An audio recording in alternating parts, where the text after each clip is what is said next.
우리 하나님의 말씀을 찾아보겠습니다. 여호수아서 7장 1절에서 12절까지의 말씀입니다. 이스라엘 자손들이 온전히 바친 물건으로 말미암아 범죄하였으니 이는 유다 지파 세라의 증손 삽디의 손자 갈미의 아들 아간이 온전히 바친 물건을 가졌음이라. 여호와께서 이스라엘 자손들에게 진노하시니라. 여호수아가 여리고에서 사람을 베델 동쪽 베다웬 곁에 있는 아이로 보내며 그들에게 말하여 이르되 올라가서 그 땅을 정탐하라. 하매 그 사람들이 올라가서 아이를 정탐하고 여호수아에게로 돌아와 그에게 이르되 백성을 다 올라가게 하지 말고 2-3천 명만 올라가서 아이를 치게 하소서. 그들은 소수이니 모든 백성을 그리로 보내어 수고롭게 하지 마소서. 함으로 백성 중 3,000명쯤 그리로 올라갔다가 아이 사람 앞에서 도망하니 아이 사람이 그들을 36명쯤 쳐 죽이고 성문 앞에서부터 스바림까지 쫓아가 내려가는 비탈에서 쳤으므로 백성의 마음이 녹아 물같이 된지라.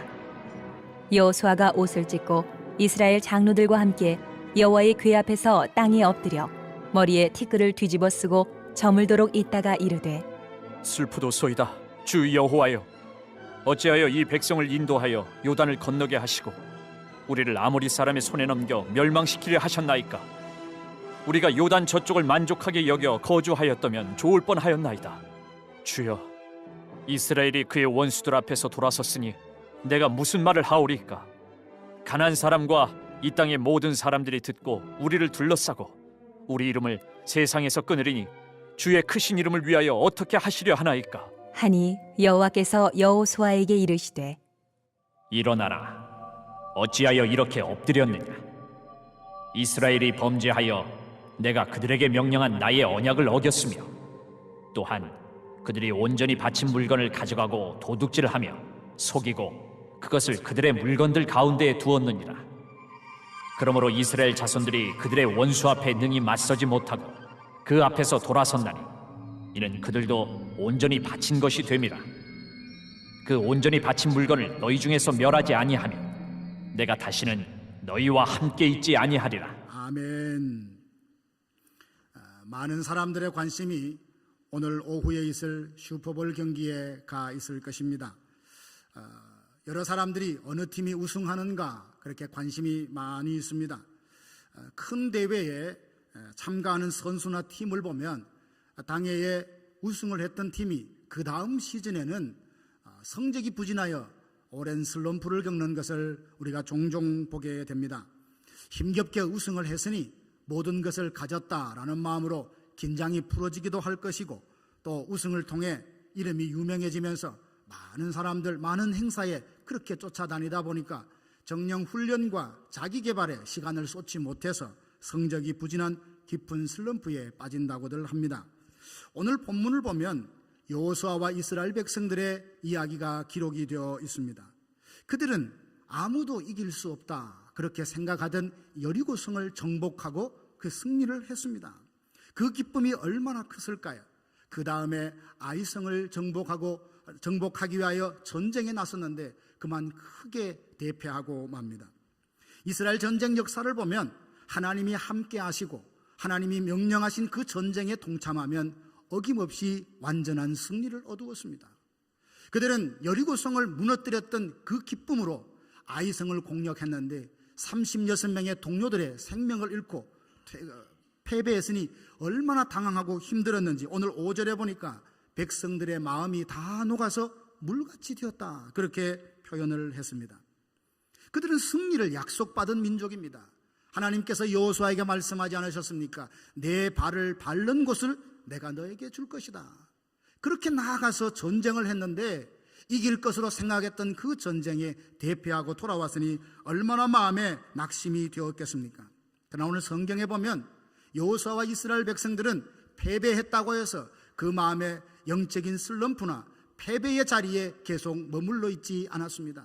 다시 일어나 마음을 추스리고 아이성을 향하여 공격하여 정복에 성공을 했습니다. 어떻게 패배의 골짜기였던 그들이 다시금 아이성 정복에 성공할 수 있었는지 오늘 본문을 통하여 그 비결을 찾아보고 함께 은혜 받기를 원합니다.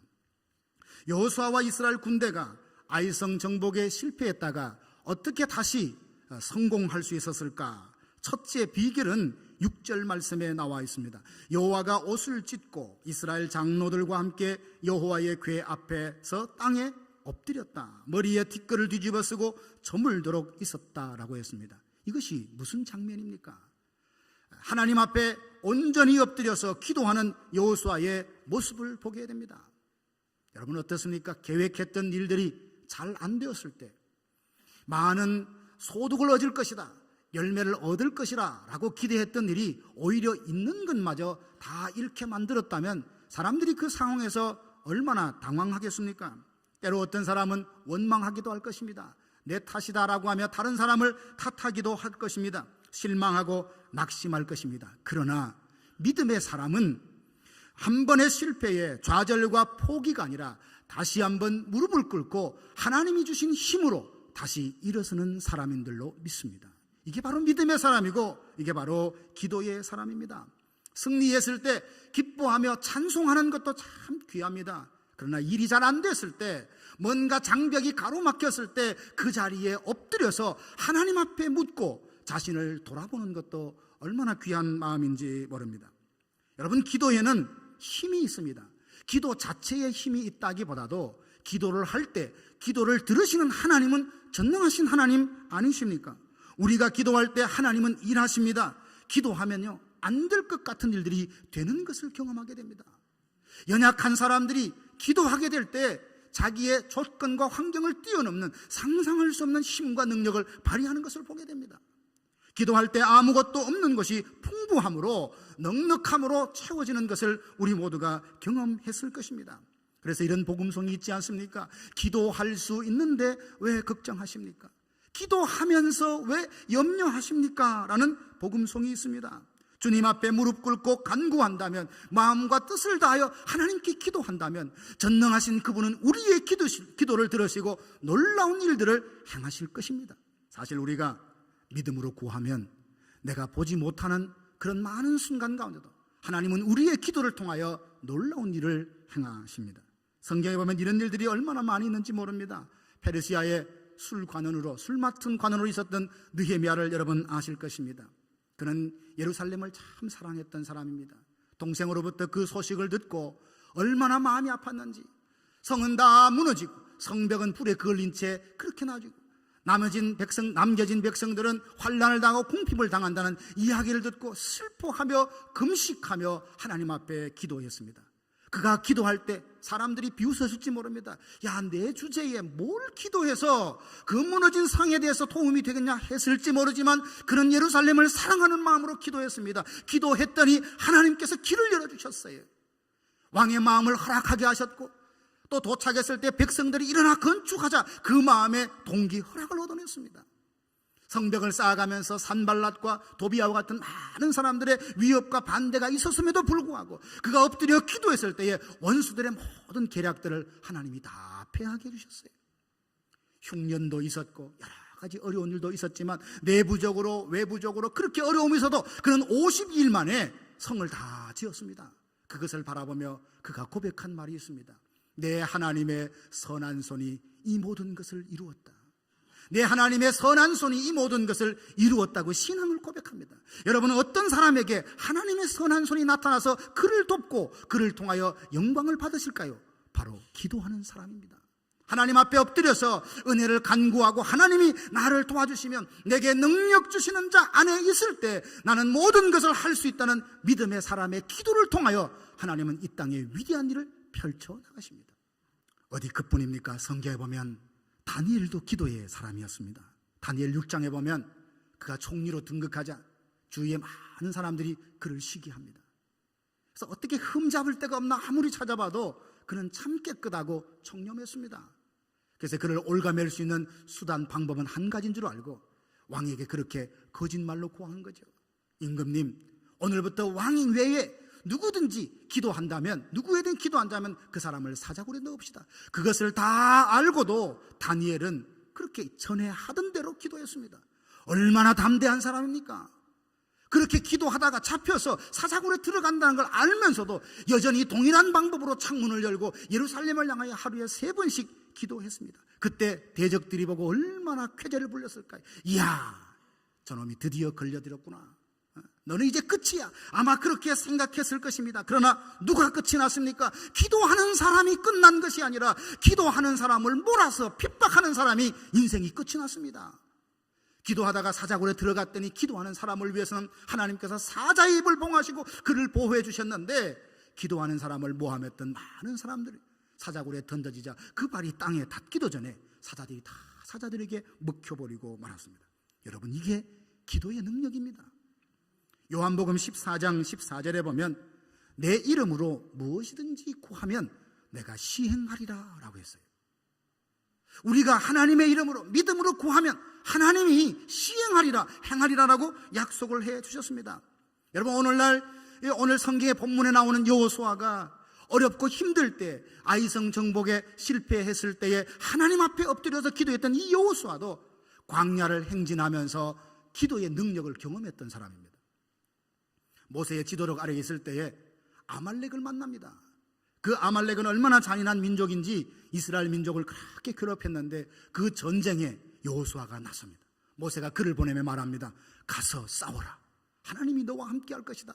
나는 산에서 너를 위하여 기도할 것이라 라고 하고, 산에서 모세는 기도하고 그 들녘에는 아말렉과 힘차게 여호수아가 싸웁니다. 그 전쟁에서 승리하면서 이 여호수아는 발견했을 것입니다. 내 칼의 힘으로 승리한 것이 아니라 기도하는 기도를 통하여 하나님의 그 전능하신 능력으로 이 전쟁에서 승리했다. 여러분, 이것을 경험하고 알았던 여호수아는 오늘 본문의 그 6절에 자세히 보면 하나님 앞에 기도하는데 강조된 게 있습니다. 여호수아는 혼자 기도하지 않았어요. 이스라엘 백성들의 장로들과 함께 하나님 앞에서 기도했다라고 했습니다. 원망할 수도 있지 않았겠습니까? 정탐꾼을 탓하며, 야, 이 사람들아, 가서 볼 때 좀 제대로 보지. 제대로 가서 그 상황을 잘 파악하고 와서 전략을 꾸몄으면 이렇게 많은 사람이 죽지 않았을 거 아니냐, 그렇게 말할 수도 있습니다. 원망할 수도 있습니다. 지도자를 보면서, 아니, 당신이 정신이 있는 사람이 없는 사람이에요. 정탐꾼이 무슨 말을 한다 할지라도 제대로 알아보고 전략을 적절히 해서 그렇게 전쟁에 나섰어야 됐지, 지도자가 도대체 뭘 했냐며 사람들이 책임을 추궁할 수 있습니다. 그때에 사람들은 원망한 것이 아니라, 누구를 탓한 것이 아니라 함께 여호수아와 함께 하나님 앞에 엎드려 기도했다는 것입니다. 이게 바로 승리를 만들어내는 공동체의 특징입니다. 페르시아에 남아있는 유대인들이 있었습니다. 아각 사람 함무다다의 아들 하만이 모르드게를 보면서 참 마음이 불편했습니다. 모든 사람이 자기 앞에 절을 하는데 그만이 꼿꼿이 서 있는 것을 보고 누구냐? 유대인이라는 걸 알게 되고, 그뿐만 아니라 유대인들을 다 몰살하려고 계획을 잡아놨습니다. 그때 이 사실을 알고 모르드게와 모든 유대민들이 하나님 앞에 베옷을 입고 그 성문 앞에서 기도합니다. 에스더도 그 사실을 알고 죽으면 죽으리라 라는 각오로 하나님 앞에 함께 기도했을 때 어떤 일이 일어났습니까? 자기 마당에 장대를 세우고 모르드게의 그 목을 달려고 했던 하만이 그 자기가 만든 장대에 자기 목이 걸렸던 겁니다. 이게 바로 기도의 능력이 아니겠습니까? 그러나 문제는 기도는 하기는 하는데 기도에 어떻게와 얼마나가 있습니다. 무슨 말입니까? 기도를 어떻게 하느냐, 기도를 얼마나 하느냐, 참 중요한 문제입니다. 기도는 간절하게 해야 됩니다. 하나님 앞에. 하나님 외에는 답이 없습니다. 하나님 외에는 능력이 없습니다. 하나님 외에는 이 패배한 자리에서 다시 승리케 할 수 있는 그분이 없습니다 라고 하는 그 마음으로 간절히 기도해야 합니다. 뿐만 아니라 오래 기도했습니다. 여호수아와 이스라엘 백성들은, 장로들은 그 앞에 엎드려서 해가 저물도록 티끌을 머리에 뒤집어 쓰고 하나님 앞에 기도했다라고 했습니다. 여러분, 우리도 기도하고 있지 않습니까? 그런데 과연 우리의 기도가 간절함이 있느냐? 우리의 기도가 내 삶의 모든 문제를 하나님께서 해결하실 만큼 충분한가 뒤돌아보면 아닐 때가 훨씬 많지 않습니까? 사랑하는 성도 여러분, 아이성 공격에 실패하고 모든 백성들의 마음이 물같이 낙심이 되었을 때 다시 한번 일어나 승리케 할 수 있었던 그 힘의 시작이 어디였냐? 모든 백성들이 함께 하나님께 엎드려 기도했던 것입니다. 여러분, 우리의 교회는 지금 이스라엘 백성들처럼 어떤 전쟁에 실패하고 낙심된 자리가 아니라 할지라도 우리는 이미 정상에 오른 그런 그룹은 아닙니다. 끊임없이 더 나아가야 합니다. 그리스도의 장성한 분량에까지 나아가야 될 우리의 과정이 남아 있습니다. 그렇다면 여기에 안주하지 말고 하나님께서 우리에게 새 힘을 주셔서 역전케 하셨던 그 하나님, 역전을 경험했던 이스라엘 백성들처럼 나아가기 위해서는 함께 하나님 앞에 엎드려 기도해야 될 때인 줄로 믿습니다. 누구 한 사람 기도해라, 당신이 기도해라가 아니라 나도 할게, 함께 하자며 하나님 앞에 엎드려 온 교회가 하나님 앞에 매달릴 때 하나님은 우리의 기도를 통하여 새로운 역사를 써 가실 것입니다. 하나님께서 여호수아와 백성들이 엎드려 기도할 때 깨닫게 주신 것이 있습니다. 그것은 뭐냐 하면 거룩하고 순결해야 내가 너를 돕겠다는 말씀입니다. 함께 기도하는 것이 승리의 비결임과 동시에 두 번째는 순결함과 거룩함을 회복한 그 공동체에 하나님께서는 승리를 약속해 주셨습니다. 왜 승리를 약속받았음에도 불구하고 그들이 아이성 전투에 패할 수밖에 없었는지 기도하며 하나님께서 말씀을 해주신데 10절 11절 보면 하나님 앞에 엎드려 있는 여호수아에게 말씀하십니다. 일어나라, 어찌하여 이렇게 엎드려 있느냐. 이스라엘이 범죄하여 내가 그들에게 명령한 나의 언약을 어겼으며 또한 그들이 온전히 바칠 물건을 가져가고 도둑질하며 속이고 그것을 그들의 물건들 가운데에 두렸느니라. 이기려는 마음이 있었습니다. 전쟁에 임했습니다. 그러나 실패했더니 도대체 왜 이런가 슬퍼하며 죄를 뒤집어 쓰고 기도할 때 하나님이 말씀해 주셨습니다. 너희 중에 한 사람이 언약을 어기고 불순종했기 때문이다. 여러분, 이 말을 가만히 생각하면 하나님 이거 너무하신 거 아닙니까?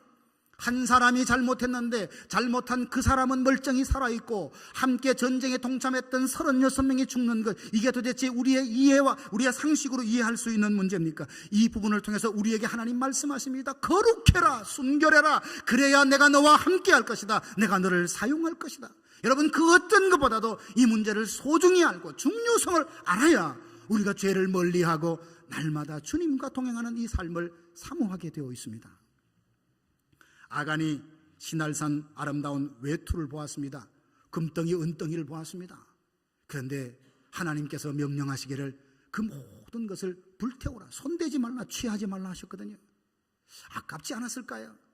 이거 누구가 가져간다는 것도 아니고 불태워 없어질 것이라면 이 중에 하나 정도는 내가 취해도 괜찮지 않겠는가라고 쉽게 생각할 수 있습니다. 그래서 나중에 그는 왜 그렇게 했냐라고 하니까 그것을 탐을 내서 내가 그렇게 했습니다 라고 고백을 했거든요. 탐심 때문에, 나 하나쯤이야 라는 이 생각으로 불순종했던 그 한 사람 때문에 결국 아이성 정복에 실패하고 말았습니다. 여러분, 이걸 보면 한 사람이 얼마나 중요한지, 공동체 한 사람이 얼마나 중요한지 우리에게 가르쳐 주고 있습니다. 로마서 5장 19절 보면 한 사람이 순종하지 않으므로 모든 인류가 죄인이 되었고 한 사람이 순종함으로 많은 사람이 의인이 될 것이라 라고 했습니다. 교회는 아주 센시티브한 영적인 공동체입니다. 한 사람으로, 한 사람의 헌신을 통해서 많은 사람들이 그렇게 한번 해보자 라고 하는 활기를 되찾기도 하지만 한 사람의 무관심, 한 사람의 무책임한 행동과 말을 통하여서 그래 나도 하지 않을래 라고 다 손을 놓고 낙심될 수 있는 것이 바로 교회의 특성입니다. 그러므로 한 사람이 중요해요. 포도원을 가꾸는 데는 수많은 사람들이 오랜 시간 동안 그 포도원을 가꿔야 되지만 포도원을 허무는 데는 여우 한 마리면 충분합니다. 여러분, 한 사람이 아프면 우리 모두가 아픈 거예요. 여러분, 한 사람이 기쁘면 우리 모두가 기쁜 겁니다. 왜 그래요? 우리는 공동체이기 때문에 그렇습니다. 그리스도의 몸에 붙어있는 다 지체이기 때문에 바로 그러합니다. 나 한 사람이 무심코 내뱉은 말이나 덕스럽지 못한 행동으로 인해서, 나 한 사람이 교회 사역에 무관심함으로 인해서 공동체 전체의 자원함과 기쁨을 그 위에 찬물을 끼얹을 수도 있다는 겁니다. 사랑하신 여러분, 나 하나쯤이야 쉽게 생각했던 아간의 그 불순종이 그 공동체가 아이성을 향하여 나아가는 발목을 잡았다는 것을 기억한다면 우리 스스로를 돌아보며 철저히 죄를 살펴야 하지 않겠습니까? 패배의 원인은 다른 것이 아니었습니다. 하나님이 말씀해 주셨어요. 불순종이다. 거룩하고 순결을 회복해야 내가 너와 함께 할 것이라고 분명히 말씀해 주셨습니다. 결국 여호수아는 이 사실을 알고 아골 꼴짝에 아간과 그의 자녀들을 다 데리고 가서 돌로 쳐서 그 취한 것은 불사르고 그 돌무더기를 만들었습니다. 그것이 아골 꼴짝이의 돌무더기라 했습니다. 이스라엘 민족들은 기억해야 될 두 개의 돌무더기가 있습니다. 하나는 뭐냐면 길갈에 쌓아둔 거예요. 하나님의 전능하신 능력으로 요단강을 건너서 이 땅에 들어왔다는 하나님의 그 승리와 보호와 인도하심을 기억하는 길갈의 돌무더기가 있습니다. 또 하나는 아골 골짜기의 돌무더기입니다. 결코 우리는 거룩함과 순결을 잃어버리면 다 잃는 것이라는 것을 그 돌무더기를 통해서 시청각으로 교육하기를 원하셨던 것입니다. 사랑하신 여러분, 오늘 우리는 죄를 어떤 마음으로 대하고 있습니까? 하나님이 죄를 다루는 그 마음으로 오늘 우리가 죄를 다룰 수 있기를 원합니다. 그래서 순결하고 거룩함을 위한 하나님의 백성 되기를, 혹 우리가 연약해서 미끄러서 범죄했다면 예수 그리스도의 보혈 앞에 모든 것을 다 쏟아넣고 그분의 보혈의 공로로 깨끗함을 받아서 점도 없고 흠도 없는 그리스도의 순결한 신부로 단장되어 주님께 예배하고 주님과 동행하는 저와 여러분들 될 때에 하나님은 지금 상황이 아무리 어둡다 할지라도, 지금의 상황이 아무리 꼬여있다 할지라도 그 자리에서 건져내실 것입니다. 기쁜 수렁과 웅덩이에 빠졌다 할지라도 구원의 손을 베풀어 우리를 견고한 반석 위에 세워주실 줄로 믿습니다. 세 번째는 그 패배의 자리에서 일어설 수 있던 이유는 다른 것이 아니라 하나님을 전적으로 의지하라라고 하셨습니다. 하나님을 전적으로 의지하지 않는 사람의 특징이 뭐냐 하면 자만함과 방심에 빠지는 것입니다. 승리 후에 자만하고 방심했다는 것은 이스라엘 공동체가 하나님을 전적으로 신뢰하지 않았다는 것을 말하는데, 오늘 3절에 보면 정탐꾼이 아이성을 정탐하고 돌아와서 여호수아에게 그렇게 보고합니다. 거기 가보니까 2,3,000명만 올라가도 충분히 이길 수 있습니다. 다 올라가는 그런 수고를 하지 마십시오 라고 보고를 했습니다. 왜 이것이 자만하고 방심한, 하나님을 전적으로 신뢰하지 않는 분석이었냐라고 말하면 8장 25절에 보면 실제 아이성에는 12,000명 되는 사람이 살고 있었습니다. 한 성에 그만큼 살고 있다는 것은 남녀 인구 비율로 하면 한 반 정도 6,000명이 남자라 그렇게 볼 수 있고, 그 6,000명 남자 중에서도 전쟁에 나갈 수 있는 사람이 한 2,500, 3,000명은 된다고 이렇게 생각이 됩니다.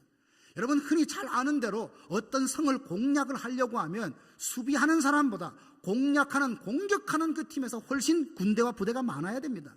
그러면 그 땅에 전쟁할 수 있는 이 최소한 2,500, 3,000만 된다면 상식적으로 봐도 1만이 넘는 군대가 공격을 해야 함에도 불구하고 2,3,000명만 올라가자. 결국 뭡니까? 제대로 분석을 하지 않았고 그 분석에 믿음의 요소가 빠졌고 하나님을 전적으로 신뢰하지 않고 하나님의 은혜에 기대는 것이 아니라 내가 갖고 있는 힘의 논리로 그것을 분석했다는 것을 금방 우리가 알게 됩니다.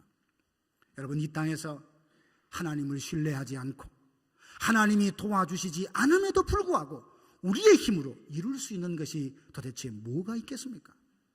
아무것도 없습니다. 아무것도 없어요. 이스라엘 백성들은 이 사실을 놓치고 말았습니다. 여리고에서 승리했다는 그 승리감에 도취되어 자만과 방심함에 빠져서 하나님을 전적으로 의지하는 이 믿음을 잃어버리고 말았습니다. 여리고성을 정복한 것도 그들의 힘이 아니었지 않습니까? 하나님의 전적인 은혜 주심으로 그 성을 정복했는데 결국 승리하면서 그 사실을 잃어버리고 말았습니다. 찬송가본 말합니다. 내 힘만 의지할 때는 패할 수밖에 없도다. 힘 있는 장수 나와서 날 대신하여 싸우네. 이 장수 누군가? 주 예수 그리스도 만군의 주로다. 당할 자 누구랴? 반드시 이기주로다. 할렐루야. 나를 믿으면 집니다. 내 경험과 내 능력을 의지하면 번번이 쓰러질 수 있지만 나는 약해요. 나는 아무것도 없지만 전능하시고 강하신 예수님께 있으면, 주님을 믿으면 그 믿음은 승리의 열매를 우리에게 안겨다 줍니다. 이거를 모르고 그저 예전에 승리했던 그 승리감에 도취되어서 자만과 방심에 빠져 하나님을 신뢰하지 못함으로 그들은 패배했고, 이것이 다시 한번 회복되므로 그는 아이성 전투에 승리할 수 있었습니다. 하나님을 신뢰한다는 것은 하나님만 믿습니다 하고 내가 가만히 있는 것을 말하지 않습니다.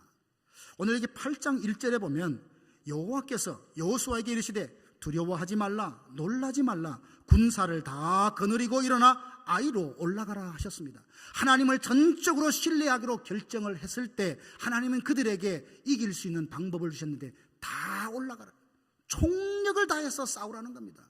함께 이 전쟁에 모두가 동참하게 하라는 하나님의 방법을 말씀해 주셨습니다. 여호수아는 이 말씀에 순종해서 3만 명의 군대를 밤새도록 길갈에서 아이까지 이동을 시켰습니다. 그리고 아이성 주변에다 매복을 시켰습니다. 혹시 아이성이 공략당할 때에 주위의 베델성에서 원정군이 올까봐 5천 명을 따로 떼어서 3.2km 정도 떨어져 있는 베델성에 배치를 해놨습니다. 이렇게 치밀하게 하나님이 분명히 이기게 해주신다고 했고 하나님과 함께 하겠다고 하셨음에도 그랬음에도 불구하고 하나님을 전적이 신뢰했음에도 불구하고 팀워크를 이루어 전략을 짜죠.